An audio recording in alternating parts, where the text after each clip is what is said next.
कुछ सुन पा रहे हैं, किसकी शक्ति? भगवान की शक्ति। इस शरीर से ऐसी क्या ऊर्जा है जिसके निकलने के बाद न हम सुन सकते हैं, न हम देख सकते हैं, न हम कुछ भी हरकत नहीं कर सकते। ऐसी वही शक्ति कौन है? चिदानंद संदोह मोहापहारी भगवान श्री ठाकुर जी चिद स्वरूप में इस शरीर में वह ऊर्जा रूप में विराजमान होते हैं। वही भगवान इस जीवन को, इस संसार को चलायमान करते हैं। और हम सोचे कि हमारा अधिकार तो अपने बालों पे भी नहीं है। दांत गिर जाते हैं, हम संभाल पाते? बाल झड़ जाते हैं, हम संभाल पाते हैं?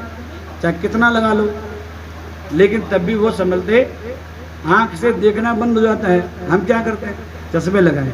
और जब आंखें ही ज़्यादा ही हो जाए तब कान से सुनाई देना कम हो जाता है। कितना शरीर हम क्या संभाल पाते? जब अपने शरीर पे हमारा जोर नहीं चल रहा तो हम क्या संभालेंगे कि ये हम, ये मैं, ये सब मैं यही रह जाता है। इस संसार से कुछ नहीं जाता। कागज में हम बड़े साइन कर ले ये मेरा, लेकिन कब तक मेरा? ऐसा साइन तो न जाने कितने करके चले गए है नहीं। इसलिए इस संसार में मेरा, मुझ में कुछ नहीं। जो कुछ है सब तो तेरा, तुझको अर्पण करूं, क्या लागत है। दासानुदासा भवितास में भूया।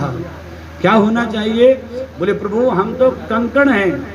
जैसे पानी होता, नदी होती ना, तो नदी में एक तृण लकड़ी का टुकड़ा गिर जाए, ऐसा अपने आप को मानना चाहिए। नदी चाहे उसको वहीं पे पार लगा दे, नदी चाहे तो उसको भंवर में फंसा दे, और नदी चाहे तो उसको सागर में मिला जाए। ऐसा अपना जीवन मनाना चाहिए। प्रभु मैं कुछ नहीं हूँ, आपके दासों के दासों का भी दास मैं सेवक बनूं, ये भी बहुत बड़ी कृपा आपकी होगी। ऐसा अपने जीवन को निभाना चाहिए। भगवान के चरणार बिंदों में लुंठित रहना चाहिए। ऐसा रहना चाहिए प्रभु इस संसार में मुझे इस लायक भी आपने बनाया कि मैं आपके दर पर बैठा हुआ, आपके सत्संग में बैठा हुआ, आपकी कथा को सुन पा रहा हूँ। इसमें भी आप ही की कृपा है। मेरा ऐसा सामर्थ्य होना असंभव है। मैं ऐसा सामर्थ्यवान हो ही नहीं सकता। ये आपकी परम अहेतु की कृपा है।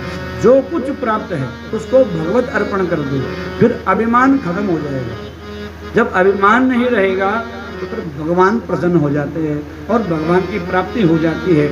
इंद्र को भगवान ने समझाया, इंद्र जिसको मैं अपना चाहता हूँ, अपनाना चाहता हूँ, अपना बनाना चाहता हूँ, तो उसको क्या करता हूँ? अभिमानम धुनवती ही, उसका मैं अभिमान नष्ट कर देता हूँ। उसके लिए चाहे मुझे कुछ भी करना पड़े। अगर किसी के जीवन में धन बहुत है, ठीक, और वो धन इतना है कि उस धन के कारण कथा नहीं हो पा रही है, भजन नहीं कर पा रहे हैं, अनेक प्रकार की समस्याएं भगवान की पूजा में हो रही हैं, हम भगवान के लिए समय नहीं निकाल पा रहे हैं, तो भगवान कहते हैं तद धनम हरिष्ये, मैं उस धन को धीरे धीरे नष्ट कर सकता हूँ। कौन सा धन? जो धन भगवत मार्ग में बाधा बने, ऐसा धन।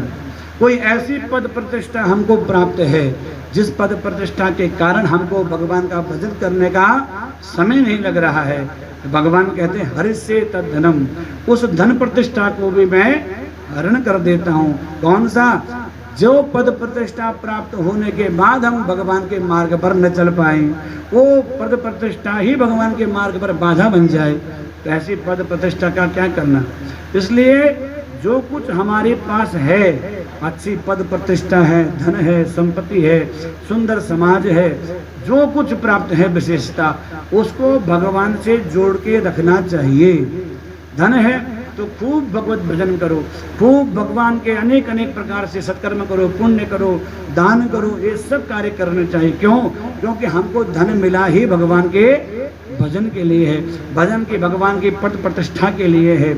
आप सब लोग देखो, सब धनी माने लोग यहाँ मारुतिपुरम में भी हैं, शिवलोक में हैं, आप सब लोग जहाँ तहाँ से आए हुए हैं, तो इस समागम को आप और अच्छा बना रहे हो। हमारा कोई प्रयास नहीं, किसी का कोई प्रयास नहीं, सब अपने अपने जुड़े हुए हैं। माता जी लोग बैठे हुए हैं, बस सब लोग ऐसे जुड़ रहे हैं, कोई खबर नहीं रहती। गोयल भाई साहब कह रहे थे कि पंडित जी कोई खबर नहीं रहती कौन करवा रहा, लेकिन सब लोग ऐसे जुड़ जाते हैं, तो ये अच्छा माहौल है। अपने धर्म की हमारी जो है ये मर्यादा है। अपने धर्म को हम कहाँ खर्च करते हैं? भगवान के भजन में, भगवान की कथा में लगा रहे हैं अपने जीवन। देखो तन भी, मन भी और धन भी, सब प्रकार से आप लोग भगवान की सेवा में लगे हो, सब प्रकार से भगवान का भजन में लगे हुए हो, धर्म कार्य में लगे हो। इससे बड़ा सौभाग्य और क्या हो सकता है? ये परम सौभाग्य की बात है। ये सौभाग्य मिलना ये भगवत कृपा है, भगवत आश्रय है। इसको अपने जीवन में मानो। आप लोग जितना हो तो भगवान, हम तो चाहते खूब आशीर्वाद बने आप सब लोगों पर भगवान का, और दिव्य कृपा भगवान की बरसती रहे, ऐसे आयोजन होते रहे। अभी भागवत हो रही है तो भगवान चाहे जब अयोध्या में राम मंदिर का उद्घाटन होगा उस अवसर पर राम कथा भी होगी। बोले रामचंद्र भगवान की जय। उस अवसर पर राम कथा का आयोजन है।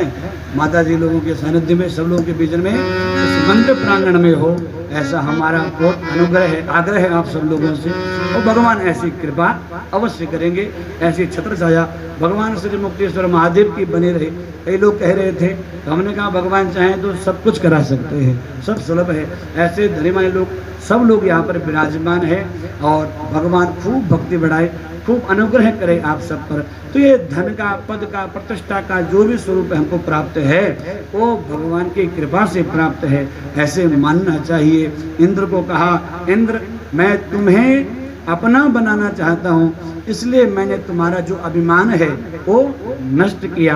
देखो किसी वस्त्र को हम पहनना चाहते हैं और वो गंदा हो गया तो क्या करेंगे? उस वस्त्र को धुलेंगे, साफ करेंगे, प्रेस करेंगे और फिर उस वस्त्र को पहनने लायक बना देंगे। तो उस वस्त्र पे जो दाग लगे वो मिटाए तब तो पहनने लायक बना। तो ऐसे ही हमारे भक्त पर यदि कोई अभिमान का दाग लगा, ईर्ष्या का दाग लगा, छल छद्म का दाग लगा, तो भगवान पहले उन दागों को मिटाते हैं, और जब वो स्वच्छ निर्मल हो जाता है तो निर्मल मन जन सो